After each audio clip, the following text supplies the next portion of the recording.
grateful for that. Bud did the wrapping. What's that? Bud did the wrap. Bud did the wrap, that's right. Thank God Bud didn't do the rap. Bob did the Bob did the rap. Were you over? Well, anyway, I guess my bio kind of said a lot about me today. It's been a really rough year. But the reason it's been a rough year is because of all these people right here. And, you know, with COVID and all, there's been a lot of struggles. But this is my family. My husband, Dave, my son, Matt, my daughter, Casey, and my daughter, Kelly. And this is, oh, it's okay. That is Drea.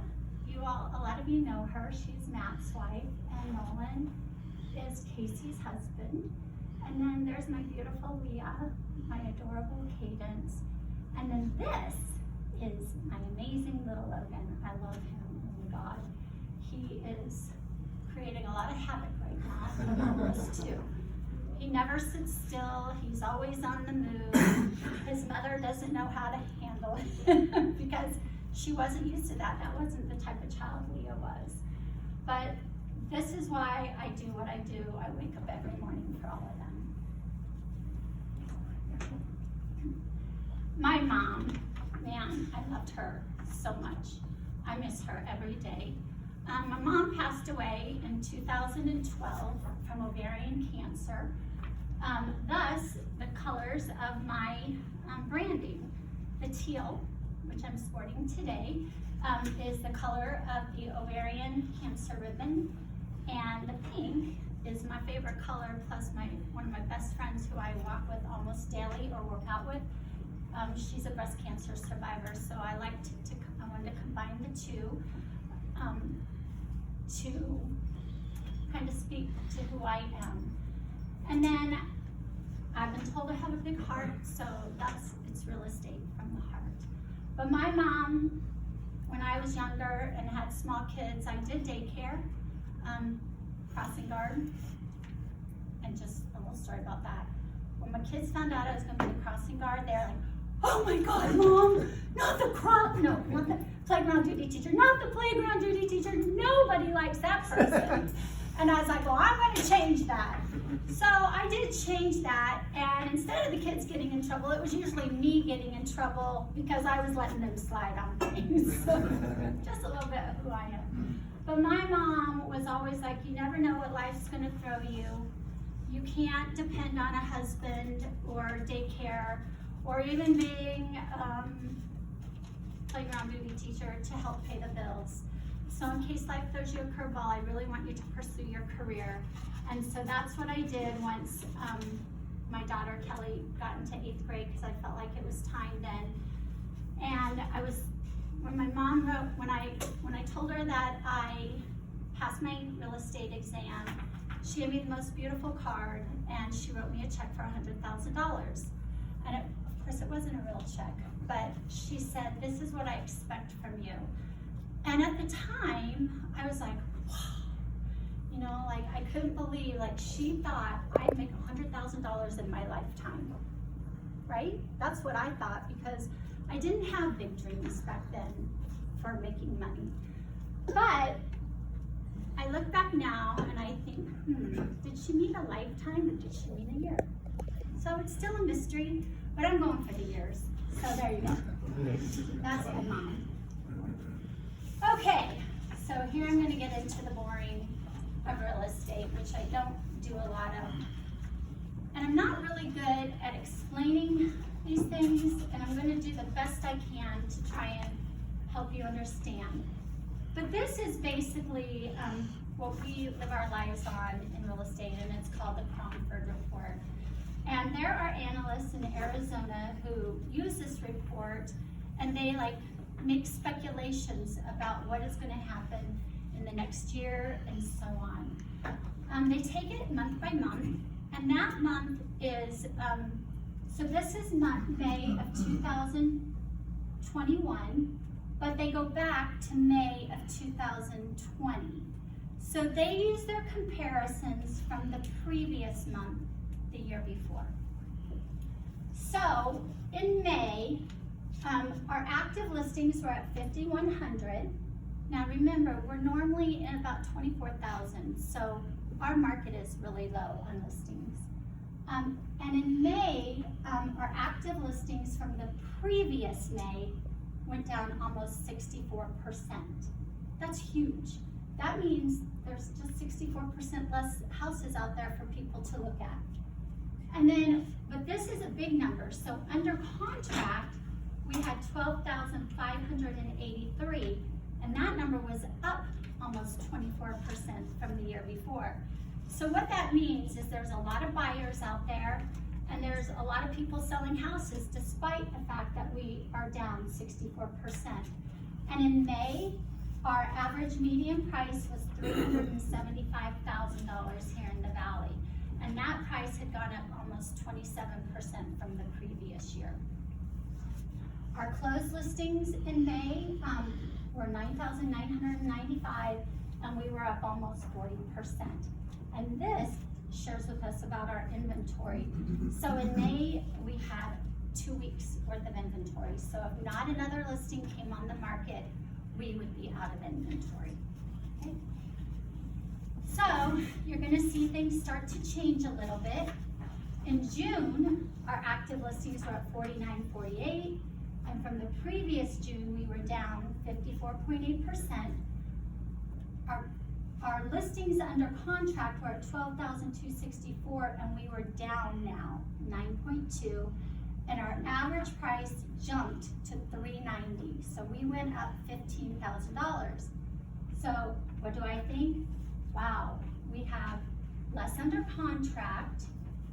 Our prices have gone up. So maybe our buyers are getting a little sick and tired of the sellers being so entitled out there today. Because in this market, what we've been experiencing for at least the last 6 to 9 months is sellers want over list price. They want no appraisals. They want us to completely waive the appraisals. So if a seller has to come, if a buyer has to come out of pocket $50,000 above their down payment, they don't care.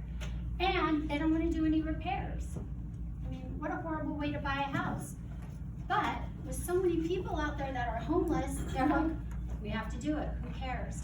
And this is good and bad in my opinion, but we have a lot of people moving to our valley, and what they're doing is they're selling everything they have, and they're moving here so they have money. So the people who are living here, I mean, they don't have the same privilege that the people coming here have and have. And then in this month, we had a little, same 2 weeks inventory. So in July, we're seeing an even bigger shift, and our active listings are now at 5912. They're down 31% over the previous year. Under contract, we had 13,867. Now keep in mind that number went up from the previous month. However, it's a bigger month for us in real estate, so we normally have more people out there buying homes. But we're down over the previous year 16.4%, and now look at our sales price, $399,900. We're up 29% over the year before, but look at that, everybody. That's $25,000 gain on the median sales price in just 3 months. So what I'm telling my buyers is, you know, I understand you're having to come out of pocket $20, $30 extra $1,000 above your down payment, but at this rate, in 3 months, they've got their equity back. So is it bad? Kind of, but not really, because they're getting their equity back in 3 months, and with interest rates being so low, that if the interest rates went up and the home prices came down, you're not going to qualify for as much house as you will right now today. So I try to explain that to them. I try and get them to understand so that they're not so afraid of what they're stepping into. And if you look here, we have a little bit more than 2 weeks inventory, 0.6. Okay, does that all make sense? Yeah. Okay, all right, so the next page. So this is something that Chad put together for me last time. I wish I would have had him do the average sales price of $399,900, but it just kind of talks about the different kind of loans out there. Now, right now, and what we've been experiencing for the last several months is FHA buyers are pretty much left to dry, left out in the dust. They don't get to buy a house because they're 3.5% down, and they're going up against 7 other offers, and those offers are conventional or cash, and they're putting $20,000, $30,000, $80,000 down. So sellers are going, I don't want to help you little FHA buyers. We're going to stick with the big dogs. And so that's where that is, and you can just see the difference in payment. Thank you, Ted, putting that together. No problem. Okay, Next one. yes, please. Okay, so these are the homes that I have sold or have under contract in the last 3 months. I can now add 3 more to those, but I wanted to put this up here because I want you to see something. This home right here, we went up against 3 other buyers. The list price was $599.9, and I had to convince them to switch from conventional to cash to get this. And we had to go in $30,000 over list price.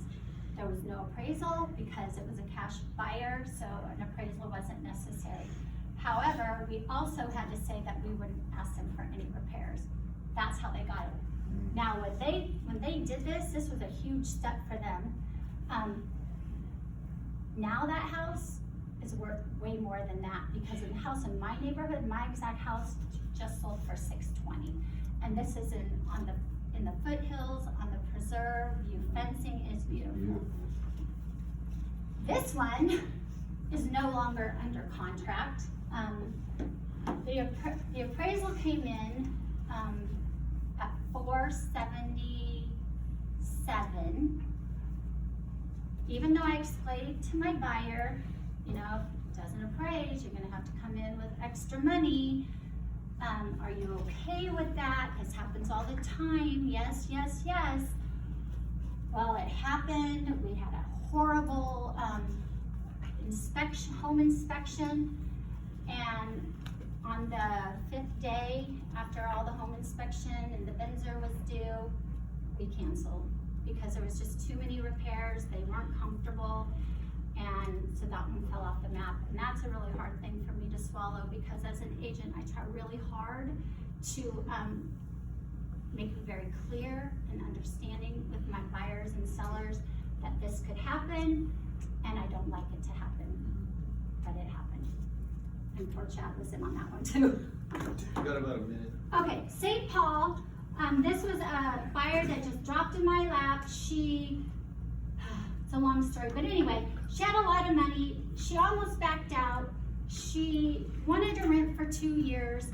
I told her that renting was gonna cost her $48,000. You're afraid you'd rather pay someone's mortgage down $48,000 than just to pay $35,000 extra for yours, that in 2 years, you're gonna be making money on. So she was like, oh, I never looked at it that way. So that's how we got that one.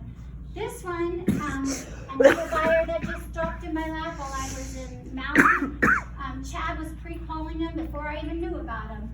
And they had a specific need. They wanted a dark community. Never heard of that before. Now I know about it. So that's in Gold Canyon. Yeah. He does a lot of night photography, so he doesn't want a lot of light in the sky.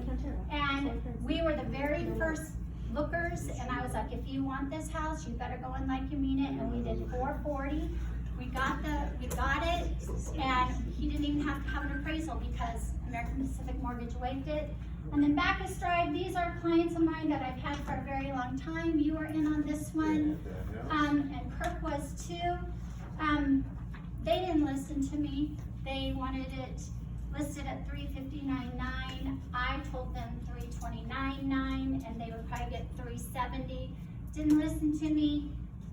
Went with their number. Took like 12 days to sell, which in this market is a long time in Maricopa. We got list price. So those are my ones that I have for this. All right. So anyway, this is just a little bit about me, I guess a little bit more about me.